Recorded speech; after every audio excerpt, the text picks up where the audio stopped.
بالله من الشيطان الرجيم ولقد آتينا داود منا فضلا يا جبال أوفبي معه والطير وألنا له الحديد أن يعمل سابغات وقدر في السرد واعملوا صالحا إني بما تعملون بصير ولسليمان الريح غدوها شهر ورواحها شهر وأصلنا له عين القطر ومن الجن من يعمل بين يديه بإذن ربه ومن يزغ منهم عن أمرنا نزغه من عذاب السعير يعملون له ما يشاء من محاريب وتماثيل وجفان كالجواب وقدور الراسيات اعملوا آل داود شكرا وقليل من عبادي الشكور. حمد و ثنا اور درود و سلام کے بعد سورہ سبا کی چند آیتیں آپ کے سامنے تلاوت کی ہیں. 22واں پارہ ہے. اللہ تعالیٰ ان آیات مبارکہ میں ارشاد فرما رہے ہیں وَلَقَدْ آتَيْنَا دَاوُودَ مِنَّا فَضْلًا، اور یقیناً ہم نے داؤد پیغمبر کو اپنی طرف سے ایک مقام اور فضیلت بخشی. یا جبال اوّبی معہ والطیر، ہم نے پہاڑوں اور پرندوں کو بھی حکم دیا تھا کہ داؤد علیہ السلام کے ساتھ تسبیح کو دہرایا کرو. وَأَلَنَّا لَهُ الْحَدِيدَ، اور اس کے لیے داؤد علیہ السلام کے لیے ہم نے لوہے کو نرم کر دیا تھا، اور یہ حکم دیا تھا کہ داؤد بنائے گی بڑی بڑی کشادہ زریں وقدر فی السرد، اور اندازہ رکھیے کڑیوں کو جوڑنے میں، اور نیک عمل کرتے رہو، بے شک جو کچھ تم کرتے ہو میں دیکھ رہا ہوں. اور ہم نے سلیمان علیہ السلام کے لیے بھی ہوا کو تابع کر دیا تھا.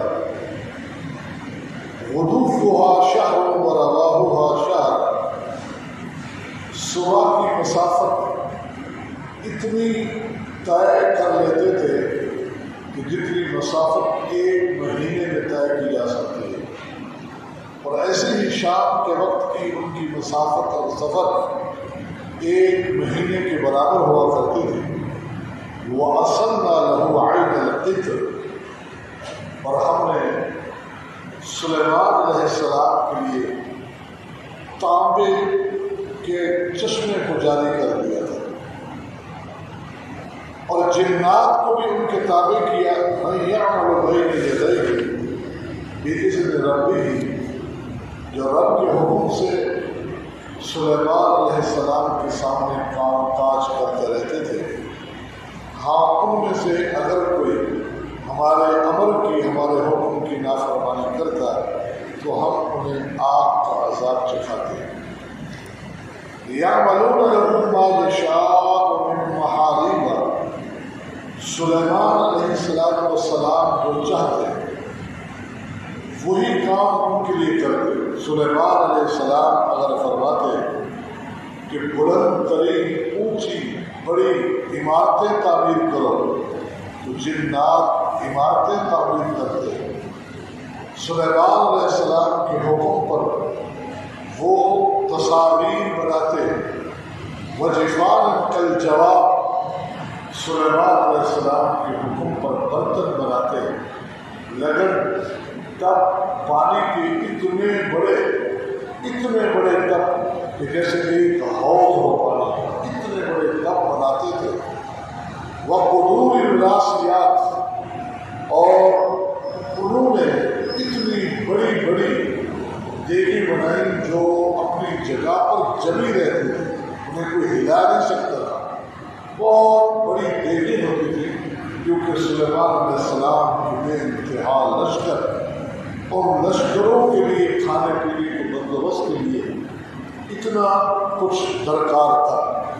تو یہ سب کچھ جنات تیار کر رہے تھے۔ اعملوا آل داؤد شکرا، ہم نے یہ کہا تھا کہ اے داؤد پیغمبر کے ماننے والے نیک عمل کرتے رہو اللہ کے شکر کے طور پر۔ وقلیل من عبادی الشکور، ویسے شکر کرنے والے میرے بندوں کی تعداد ہے بہت تھوڑی۔ یہ چند آیات اور ان کا سادہ سا ترجمہ میں نے آپ کے سامنے رکھا ہے، اور آپ لوگوں کو یہ یاد ہوگا کہ ہمارا موضوع کیا چل رہا ہے۔ قیامت کے دن کے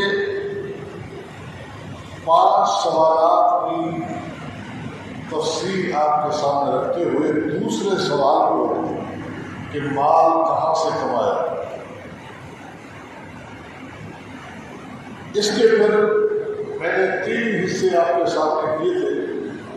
کہ آمدنی کے معیشت کے بڑے بڑے 3 ذرائع ہیں۔ ایک زراعت ہے، زراعت کے احکامات اور مسائل بھی آپ کے سامنے رکھے جا چکے۔ دوسرے نمبر پر تجارت ہے، تجارت کے حوالے سے کہ کیا جائز کیا ناجائز، اس کی تفصیلات بھی کئی ایک خطبات پر مشتمل آپ کے سامنے رکھی جا چکی۔ تیسرا بڑا ذریعہ جو ہے وہ صنعت ہے، وہ کاریگریاں ہیں، وہ آپ کی فیکٹریاں ہیں، یہ ادارے جہاں مختلف چیزیں تیار کی جاتی ہیں۔ تو یہ تیسرا آمدنی کا ذریعہ، اس کا بھی قرآن و سنت کے اندر ثبوت موجود ہے۔ ان آیات میں آپ نے دیکھا سیدنا داؤد علیہ السلام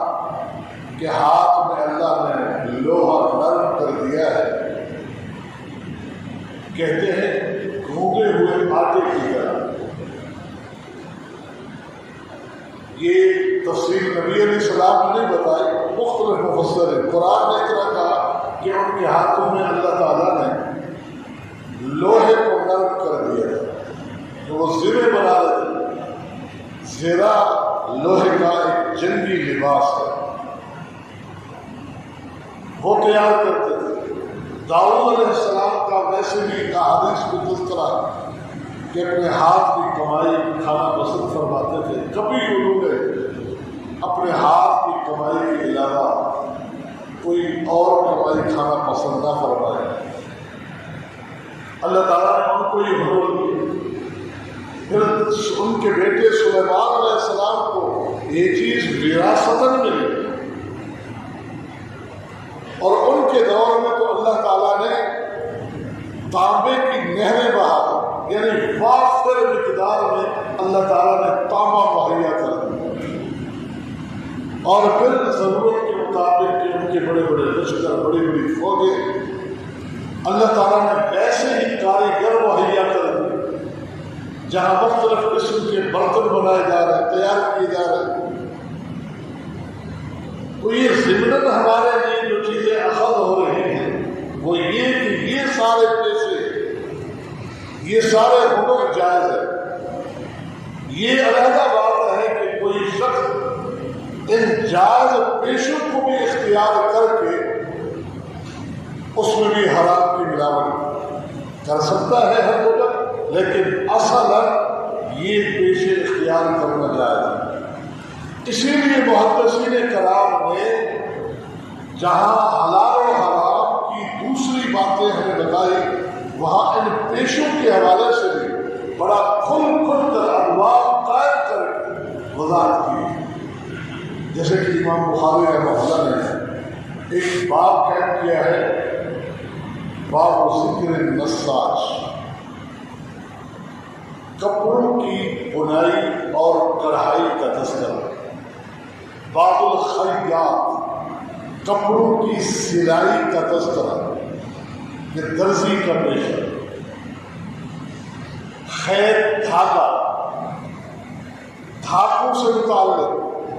قرآن نے کہا وَلَا تَكُونُوا كَالَّتِي نَقَضَتْ غَزْلَهَا، ایک معروف طریقہ کار تھا دھاگے بنانے کا،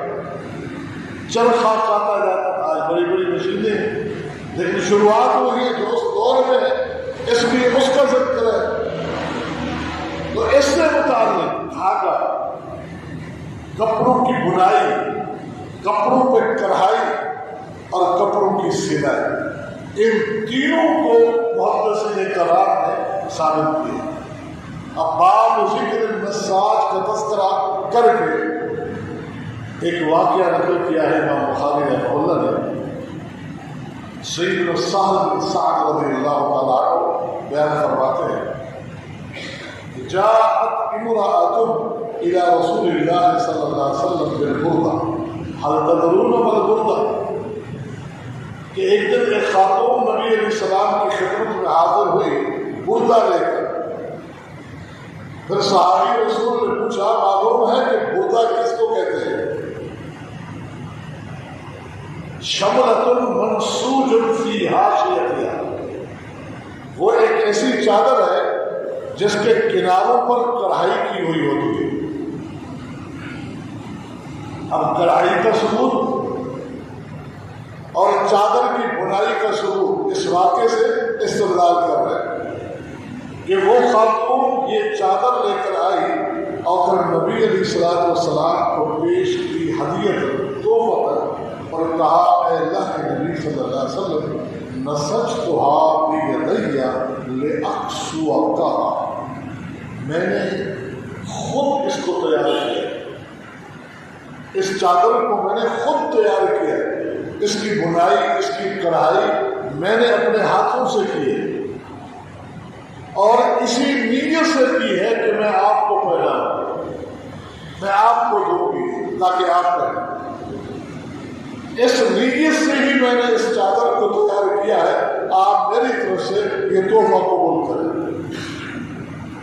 تو نبی علیہ السلام اخذتها محتاجا الیہا، نبی علیہ السلام نے اس کی حوصلہ افزائی کرتے ہوئے اس تحفے کو اس طرح قبول کیا کہ جیسے کہ پہلے سے آپ کو اس کی ضرورت تھی۔ یہ آپ کا ایک انداز تھا کہ آگے والا خوش ہو جائے، اتنی محنت اور جذبے سے آئے، ایسے آپ نے وہ چادر لی گویا کہ آپ کو ضرورت تھی۔ وہ بھی خوش ہو کے چلی گئی اور نبی علیہ السلام گھر تشریف لے گئے اور اس چادر کو تہبند کے طور پر پہن کر باہر تشریف لے گئے۔ جب باہر آئے تو صحابہ کرام فرماتے ہیں نبی علیہ السلام کا حسن مبارک اور پھر یہ خوبصورت چادر آپ کے جس جسد اطہر پر سج رہی تھی، جچ رہی تھی، خوبصورت لگ رہی تھی، سب نے تعریفیں کی، اے اللہ کے نبی صلی اللہ علیہ وسلم بہت ہی خوبصورت لگ رہی ہے۔ ایک شخص نے تو تعریف کی انتہا کر دی، تعریفیں کرتے کرتے اس نے کہا اللہ کے نبی یہ تو مجھے دے دیا۔ جب یہ جملہ کہا تو صحابہ کرام کو نوجوان ہوا، لیکن صحابہ یہ کون سی بات؟ نبی علیہ السلام بیٹھ گئے، تھوڑی دیر بعد گھر گئے، دوسری ازار تہبند پہنی، اسے اتارا، فتواہا، اسے لپیٹ کر باہر تشریف لے اور اس مانگنے والے کو اپنی چادر دی۔ اب صحابہ کرام سے رہا نہیں، اب تو سب ٹوٹ پڑے اس پر ملامت کرتے ہوئے کہ تو نے بڑا غلط کیا ہے، تجھے پتا بھی ہے کہ اللہ کے نبی صلی اللہ علیہ وسلم سے کوئی چیز مانگی جائے اب جب منع نہیں کرتے، رد نہیں کرتے، اور دیکھا تھا اللہ کے نبی نے لی کیسے ہے کہ آپ کو ضرورت تھی پہلے سے۔ جب صحابی نے بہت ڈانٹ ڈپٹ کی تو وہ کہنے لگے واللہ واللہ ما اخذته الا لتكون کفنی یوم میں نے اس لیے نہیں، اللہ کی قسم میں نے اس لیے نہیں مانگی کہ میں پہنوں، اللہ کے نبی نہ پہنے۔ یہ خوبصورت چادر جب پیغمبر علیہ السلام کے جسم سے لگتی ہوئی آئی تو دل میں چاہا، دل میں خیال آیا کہ کاش کہ جس دن میں مروں تو اسی چادر میں مجھے کفنایا جائے۔ تو میں نے اس لیے مانگی ہے تاکہ اس کو میں کفن کے لیے تیار کر کے رکھوں گا کہ نبی علیہ السلام کے جسد اطہر مبارک جسم سے لگ گئی ہے۔ اور سیدنا سہل کہتے ہیں کان کفنہ، اور واقعی اس نے ثبوت دیا کہ جا کے اسے رکھا اور وہ ہمارے زندگی میں فوت ہوا، اور وہی چادر اس کے گھر والوں نے کفن کے طور پر نکالی اور اسی میں اس کو کفنا۔ تو امام بخاری رحمہ اللہ کے اس حدیث سے واقعات مسائل تو بہت سارے ثابت ہوتے ہیں اور ہر مسئلے کے لیے اسی واقعے کو ذکر کیا ہے، لیکن وہاں یہ مسئلہ بھی ثابت ہوا کہ اگر یہ کڑھائی، یہ بنائی ناجائز ہوتی تو آپ تحفہ قبول ہی نہ کرتے، منع کر دیتے۔ آپ کے سامنے یہ ذکر ہونا اور اسے قبول کرنا اس بات کی دلیل ہے کہ یہ پیش اختیار کرنا شرعاً درست ہے۔ اور باب الخیاط کے ساتھ، اسی کے ساتھ ہی اس سے پہلے سیدنا انس رضی اللہ تعالیٰ عنہ سے حدیث نقل ہوئی، محدثین نے مسائل کو اخذ کیے۔ سیدنا انس نے فرمایا کہ ان خیاطا دعا رسول اللہ صلی اللہ علیہ وسلم لطعام صنعہ، ایک درزی تھا ہمارے علاقے میں، اس نے ایک دن نبی علیہ الصلوۃ والسلام کی دعوت کی، فذهبت مع رسول اللہ صلی اللہ علیہ وسلم الى ذلك الطعام، میں بھی اللہ کے نبی صلی اللہ علیہ وسلم کے ساتھ تھا۔ تو جب گئے اس درزی کے گھر تو فقرب الى رسول اللہ صلی اللہ علیہ وسلم خبزا ومرقا فیہ دباء وقدید، تو اس نے دسترخوان پہ روٹیاں رکھی اور ایک برتن میں شوربہ لایا، سالن، اور شوربے کے اندر لوکی کے قطرے بھی تھے اور سوکھے ہوئے گوشت، خشک گوشت کے ٹکڑے بھی تھے۔ وہ اس نے نبی علیہ الصلوۃ والسلام اور ہمیں پیش کی۔ میں نے دیکھا نبی صلی اللہ علیہ وسلم کا ہاتھ اس برتن میں لوکی کے قطرے تلاش کر رہا تھا، تو میں آہستہ آہستہ اس برتن میں سے لوگے کے قطرے اللہ کے نبی کے سامنے رکھنے لگا۔ وَلَمْ أَزَلْ أُحِبُّ الدَّبْدُبَّ مِنْ يَوْمِئِذٍ، اور اسی دن سے مجھے لوکی سے محبت ہو گئی کہ نبی علیہ السلام کی محبت پسند ہے تو مجھے بھی لوکی سے محبت ہو گئی۔ ایک واقعہ بیان تو محدثین جہاں یہ مسئلہ اخذ کرتے ہیں دعوت کا، دعوت قبول کرنے کا، اس بات کا کہ لوکی ایک پسندیدہ سالن ہے، شوربے والا سالن، دو چیزیں مکس کر کے پکائی جا سکتی ہیں، گوشت میں سبزی ڈالنا، گوشت کو سکھانا، یہ سارے مسائل اخذ کیے۔ اس کے ساتھ ساتھ یہ مسئلہ بھی اخذ کیا کہ اگر درزی کا پیشہ ناجائز ہوتا تو اللہ کے پیغمبر اس کے گھر پر ہی دعوت کو بولنا، تو پتہ چلا کہ درزی کا پیشہ بھی اللہ کے پیغمبر کے دور سے ثابت ہے اور جائز اور درست ہے۔ باب النجار، یہ صرف بخاری ہی میں سے چند احادیث آپ کے سامنے رکھ رہا ہوں جس سے ہم اس پورے موضوع کو سمجھ سکتے ہیں۔ پڑھائی کا تذکرہ، کارپینٹر، لکڑی کا کام کرنے والے، اس کو امام بخاری کیسے ثابت کر رہے ہیں کہ ایک دن کچھ لوگ سیدنا سہل بن سعد انصاری رضی اللہ تعالیٰ عنہ کے پاس آئے، یسألونہ عن المنبر، وہ آئے اور انہوں نے نبی صلی اللہ علیہ وسلم کے منبر جس پر کھڑے ہو کر آپ خطبہ دیتے تھے اس کے بارے میں کچھ سوالات کیے کہ یہ ممبر کب بنا، یہ لکڑی کا ہے، کس لکڑی کا ہے، کس نے بنایا، اس کے بارے میں معلومات کی تو سیدنا سعد نے فرمایا کہ تم درست جگہ پر آئے، تم درست جگہ پر آئے۔ شاید اس وقت یہاں میں اکیلا ہی رہ گیا ہوں جو اس دن موجود تھا جس دن ممبر تیار کر کے مسجد میں لایا گیا اور پہلے دن اللہ کے نبی صلی اللہ علیہ وسلم خطبہ دینے کے لیے کھڑے ہوئے۔ تو میں تمہیں اس کی تفصیل بتا سکتا ہوں کہ ایک خاتون ایک دن نبی علیہ السلام کے پاس آئے، انہوں نے کہا اے اللہ کے نبی صلی اللہ علیہ وسلم، میرا ایک غلام نجار ہے، بڑھائی کا کام کرتا ہے۔ اس حدیث کے راوی سیدنا جابر بھی ہیں، ان کی روایت پہلے کی ہے اور سیدنا سعد کی بات کی ہے، دونوں کا مشترک جو متن ہے وہ آپ کے سامنے رکھ رہا ہوں۔ اور اس نے یہ آ کر کہا کہ میرا ایک غلام ہے اور وہ بڑھائی کا کام کرتا ہے۔ آپ جب لوگوں کو خطبہ دیتے ہیں،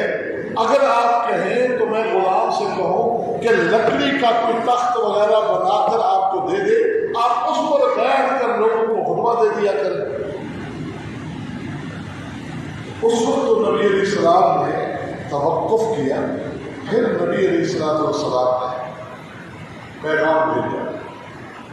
کہ اس خاتون سے کہو کہ اپنے غلام سے کہے کہ مجھے بنا کے دے، وہ کیا بنا کے دینا چاہتا ہے۔ تو اس خاتون نے اپنے غلام سے کہا، تو غلام نے غابہ، مدینہ کے قریب ایک علاقہ تھا غابہ، جنگلات کے درخت تھے، وہاں ایک درخت طرفا نام بھی بتایا صاحب نے، جس کو اردو میں جھاؤ کہتے ہیں۔ غابہ کے علاقے کا درخت جھاؤ، اس کی لکڑیاں کاٹ کر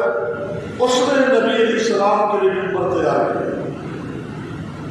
یہ ممبر کا نقشہ آج آپ بھی دیکھتے ہیں، یہ نقشہ نبی علیہ السلام نے خود نہیں دیا۔ یہی وجہ ہے کہ آج عرب ممالک میں آپ دیکھتے ہیں کہ ہر مسجد کا ممبر کا نقشہ جدا ہوتا ہے، کوئی اس طرح سے راستہ ہوتا ہے گھوم کر آ جاتا ہے کہ نبی علیہ السلام نے ہمارا حکم دے کر اگر یہ نقشہ تیار کرایا ہوتا تو ٹھیک ہے، پھر تو لازمی تھا کہ ایسا ہی ہو۔ یہ اس نے بنایا اور نبی نے استعمال کیا، اس کو سنت تو کہیں گے، لیکن کوئی یہ کہے کہ کسی ہی نقشے کا ممبر ہو، کوئی اور نقشہ نہ ہو تو غلط ہے، کیونکہ اس نے اپنی مرضی سے ایک نقشہ تیار کر کے اس طرح 3 سیڑھی والا ممبر نبی علیہ السلام کے لیے تیار کیا، اور آپ اس میں جلوہ افروز ہوئے۔ سیدنا جابر کی روایت میں یہ تفصیل ہے کہ جس دن نبی علیہ السلام جمعہ والے دن ممبر پہ جلوہ افروز ہوئے، اس سے قبل کھجور کا ایک خشک تنا تھا، کیونکہ جہاں مسجد نبوی بنائی گئی ہے یہاں کھجور کے درخت تھے، کچھ مشرکین کی قبریں تھیں، کچھ علاقہ ایک میدان تھا کہ وہ کھجور کا پھل چن کر وہاں خشک کرتے تھے، سکھاتے تھے کھجور، اور کچھ کھنڈرات بھی پڑے تھے خرید۔ تو نبی علیہ السلام نے ان سب کو برابر کرایا تھا، درختوں کو کٹوا کر آگے والی دیوار جو ہے بعض روایات کے مطابق اور کچھ روایات کے مطابق آگے والے حصے کی چھت انہیں کھجور کے درختوں کی بنوائی نبی علیہ السلام، اور ایک تنا بھی موجود تھا اندر اس جگہ پر۔ آپ علیہ السلام اس کھجور کے خشک تنے کی ٹیک لگا کر، جیسے یہ آگے ہے کہ اسی کے ساتھ کھڑے ہو کر ٹیک لگا کر آپ جمعۃ المبارک کا خطبہ ارشاد فرماتے ہیں۔ آج ممبر یہاں نصب ہو گیا، درخت وہاں تھا۔ سیدنا جابر فرماتے ہیں جب نبی علیہ السلام منبر پر جلوہ افروز ہو کے خطبہ دینے لگے، فصاخت النخلا، کھجور کا منتلا چیخ پڑا، ساخا زوردار طریقے سے رونے کا نام ہے، وہ چیخ پڑا، رونے لگے۔ اللہ کے نبی صلی اللہ علیہ وسلم جلدی سے، یہ ہے رحمت للعالمین، جلدی سے منبر سے نیچے اترے اور کھجور کے تنے کو گلے سے لگا، فضمہا، کھجور کے تنے کو کائنات کے امام گلے سے لگا کے کھڑے ہیں، اس کو چپ کرا رہے ہیں، کہا تَعِنُّ عَنِينَ الصَّبِي الَّذِي يُسَقَّطُ۔ جب نبی علیہ السلام نے اس درخت کو گلے سے لگایا تو وہ اس طرح ہچکیاں لے کے رونے لگا جس طرح ایک بچے کو چپ کرایا جائے، یسقط، ماں چپ کراتی ہے تو پھر آخر میں بڑی بڑی ہچکیاں لے کے ایسا چپ کرتا ہے، درخت اس طرح ہچکیاں لے کے رونے لگا، حتی استقرت، یہاں تک کہ چپ ہو گیا۔ سیدنا جابر کا آگے جملہ سنیں کہ درخت کیوں رو رہا تھا۔ وہ جمعۃ المبارک کا خطبہ جسے قریب سے سنتا تھا، آج اس محرومی میں رو رہا تھا کہ خطبہ المبارک، جمعہ کا خطبہ کتنا قریب سے پہلے میں سنتا تھا، آج وہ خطبہ مجھ سے دور ہو گیا ہے۔ یہ جملہ خصوصاً میں نے آپ بھائی کو متنبہ کرنے کے لیے کہ جمعۃ المبارک کا خطبہ، اس کی عظمت کو سمجھیں۔ کہ آپ کو چاہتے ہیں کہ سنیں ہی نہ، نماز میں آ جائے نا، وہ سن رہا تھا، آواز جا رہی تھی، لیکن قریب سے سننے والی سعادت جو ہے اس سے محرومی پہ ایک درخت رو رہا ہے، سوکھا خوش طرح وہ رو رہا ہے کہ وہ سعادت کے قریب سے میں سنا کرتا تھا۔ اس کا تقاضا کیا ہے کہ ہر شخص میں یہ جذبہ شوق ہونا چاہیے کہ جمعۃ المبارک کا خطبہ ٹھیک ہے، آپ کی باتیں جو ہوتی ہیں اس سے زیادہ علم رکھتے ہوں گے، نئی باتیں نہیں ہوں گی، دہرائی ہوگی، لیکن خطبے کی فضیلت اپنی جگہ پر ہے کہ اس کو قریب سے سننے کے لیے جلدی آنا پڑے گا اور وہ ہم ٹائم نہیں دے سکتے۔ تو یہاں سے امام بخاری نے جہاں اور محدثین نے مسائل حاصل کیے ہیں بہت سارے، اس حدیث کو سامنے رکھ کر فکر یہی ہوتی ہے فقہ الحدیث کہ اس سے یہ مسئلہ بھی ثابت ہوتا ہے، اس سے یہ بھی ثابت ہوتا ہے، تو اس سے پڑھائی کا پیشہ بھی، کارپینٹر کا پیشہ بھی حدیث سے ثابت ہوتا ہے کہ عہد نبوی میں اس پیشے کے حاملین لوگ بھی موجود تھے اور خود نبی علیہ السلام نے بھی کام لیا ہے۔ تو یہ دجال کا پیشہ بھی درست ہے۔ ایسے ہی محدثین نے امام بخاری سمیت باب ذکر القرین والحداد، لوہار کا تذکرہ، لوہار، لوہے سے جتنے آئٹم بنائے جا رہے ہیں، سیدنا خباب بن ارت بڑے معروف صحابی، یہ وہی صحابی ہیں جنہوں نے ایک دن امیر المؤمنین عمر کے سامنے اپنی پشت سے، پیٹھ سے کپڑا ہٹا کے دکھایا تو عمر روتے روتے بے ہوش ہو گئے۔ کالی سیاہ پیٹ تھی، جلا ہوا چمڑا تھا سارا۔ کہا کیا ہوا؟ کہا میں جس کا غلام تھا، جرم اسلام میں مجھے انگاروں کے لٹا کے اوپر وزن رکھ دیا تھا،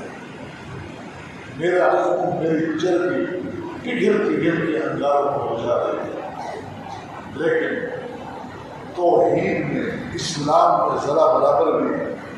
کمی نہ آئی اور ان کے مطالبے کو لوگوں نے تسلیم نہ کیا۔ دین اسلام کے لیے یہ عظیم قربانیاں دینے والے لوگ ہیں فرماتے ہیں کن تو قیلا فی الجاہلیہ، میں لوہار تھا، زمانہ جاہلیت سے ہی میں لوہار تھا۔ فرماتے ہیں کان علی علی العاصی ابن وائل دین، عاصی بن وائل کافروں کے سرداروں میں سے ایک سردار تھا، میں نے اس کا کوئی کام کیا تھا، ادھار باقی تھا، اتیتہ اتقاضاہ، میں اس کے پاس وہ اپنے پیسے لینے گیا، یہ کام کیا تھا میں نے، تو اس نے کہا مجھے پتا چلا ہے کہ تو مسلمان ہو چکا ہے۔ جی ہاں، کہا لا حتی تکفر بمحمد، میں پیسے نہیں دوں گا، پہلے محمد کا انکار کر، محمد کا انکار کر پھر پیسے دوں۔ سیدنا خباب کہتے ہیں مجھے غصہ آیا، میں نے کہا تو مر جا، مر کے پھر زندہ ہو جا، میں پھر بھی محمد کا انکار نہیں کروں۔ اس نے کہا اچھا مرنے کے بعد پھر زندہ بھی ہونا ہوتا ہے؟ اب اس نے مسلمانوں کے عقیدے کا مذاق اڑایا، کیونکہ مشرکین کا عقیدہ تھا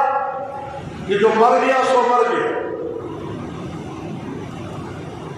پھر کوئی معاشر نہیں، معاد نہیں، نہ قیامت کا دن ہے، نہ حساب کتاب ہے، نہ جنت ہے جہنم ہے۔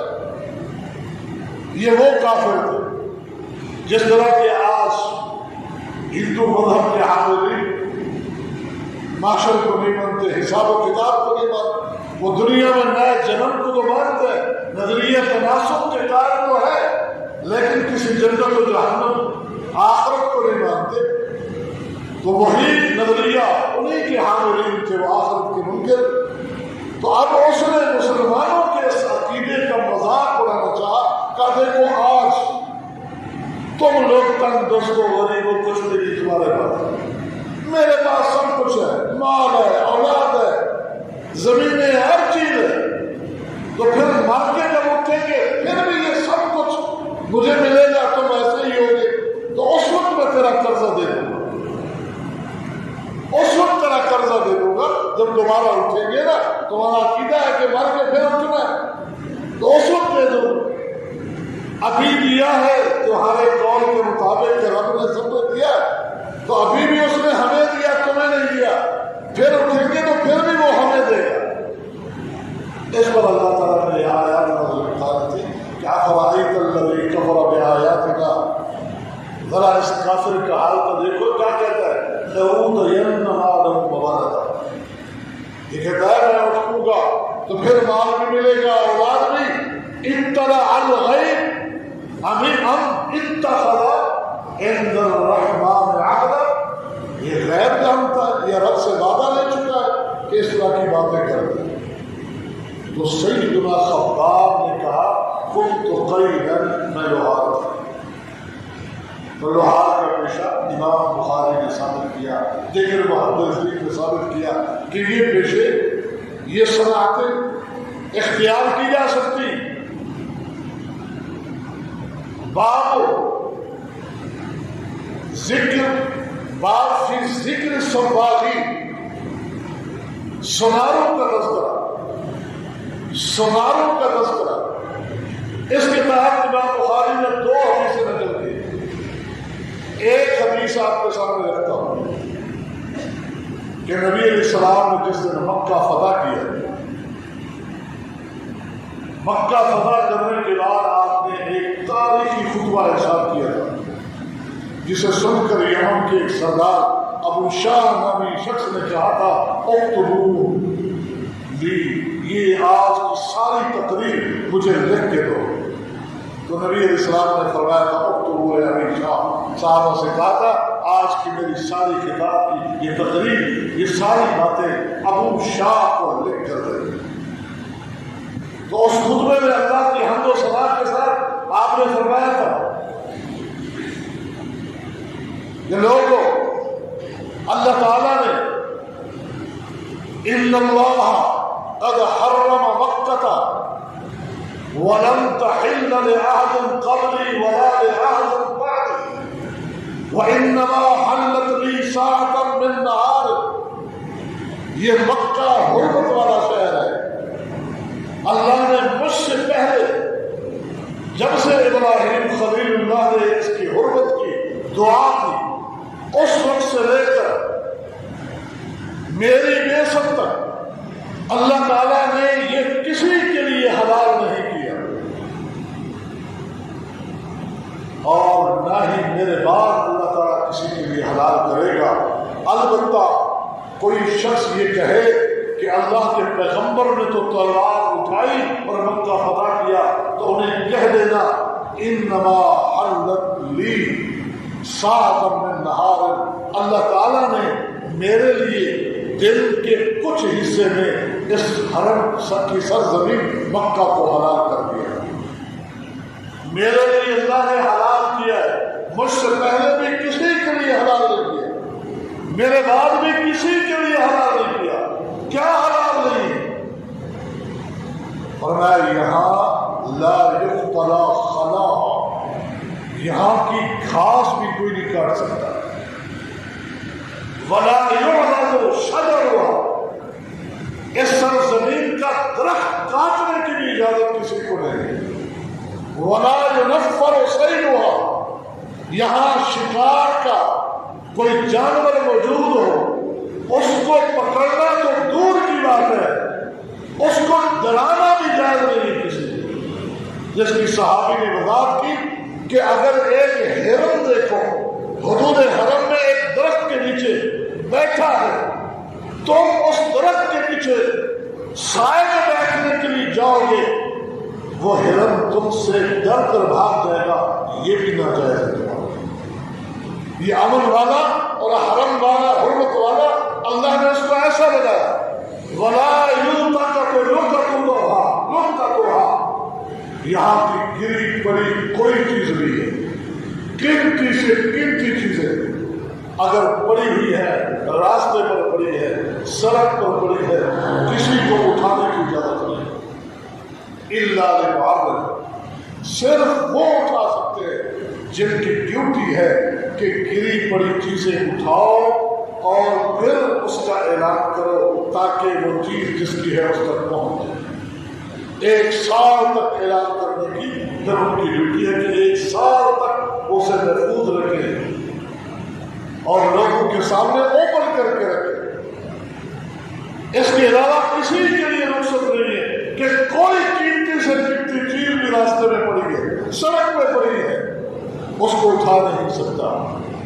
یہ خطاب فرما رہے تھے تو آپ کے چچا عباس نے کہا اِلَّا الْإِسْقَرَ لِسَاقَتِنَا وَقُبُورِنَا وَلِبُيُوتِنَا، اے محمد صلی اللہ علیہ وسلم اس خیر بوٹی کو کاٹنے کی اجازت تو دے دیں، یہ ایک بوٹی ہے اس خیر، یہ عام طور پارکوں وغیرہ میں جو لگائی جاتی ہے، بڑھتی ہوئی آگے پھیل جاتی ہے،